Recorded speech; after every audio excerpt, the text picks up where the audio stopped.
daily tropical update for July 23. We have 2 areas to look at today. Also, if you hear some background noise, it is thundering like crazy after a thunderstorm just passed through.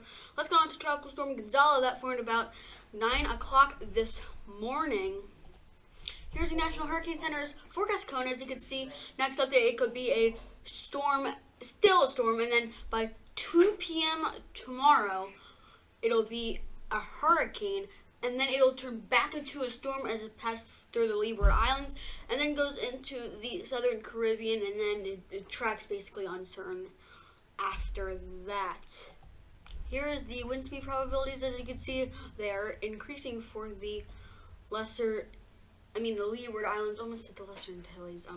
And then it just keeps dying off after the 5-day period ends. Here's the 50-knot wind speeds. Not a chance yet for the Leeward Islands, but again, it's towards the end of the 2 or 5-day period, and it might die by the time it gets to there. You never know.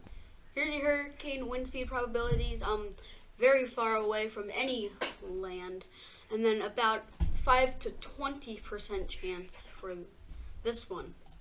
Here is Invest 91L, I believe it's called, and then it's in the Gulf currently, and it looks like this on satellite has a 70% chance on day 2 and an 80% chance on day 3 to 5.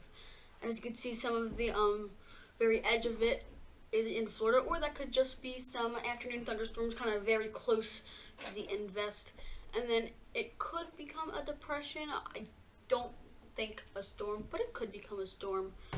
Not really thinking about it. We have one area of interest, and Hurricane Douglas, our first northern hemisphere hurricane, finally, and this could become a hurricane threat to Hawaii. Yeah. Let's get done with this storm just to get out of the way. It's covering that hatched area that you see in yellow only for day 5, and it's only a 20% chance. Now let's move over to Hurricane Douglas. And there is Hurricane Douglas. As you can see, looks like a hurricane to me. Here's the wind field and cone. I couldn't show the normal cone because it didn't show the newest update that included the major, but yeah, it could be a major hurricane, and then it could die down and still become a hurricane and die down into a tropical storm after it passes over Hawaii, which has some fairly good sized mountains, so that could just swallow it up and kill it whole. Wind speed probabilities are increasing for Hawaii. This is the tropical storm force for the next 120 hours or 5 days sharp.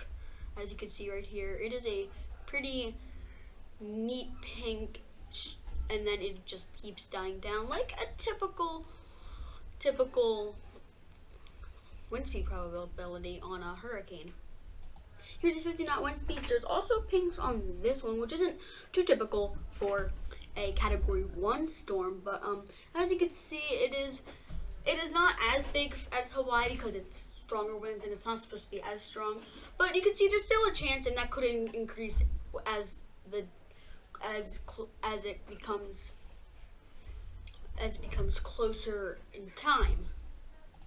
There's the hurricane wind speed probabilities, and that's a tiny sliver of 30 to 40% chance in the very beginning, and then the highest really big visible is 20 to 30% chance, but that could increase as we go forward in time. And as you can see, Hawaii does not have any chance. And I just heard a big clap of thunder. Oh my God, it's big. Anyways, guys, thank you for watching, and as always,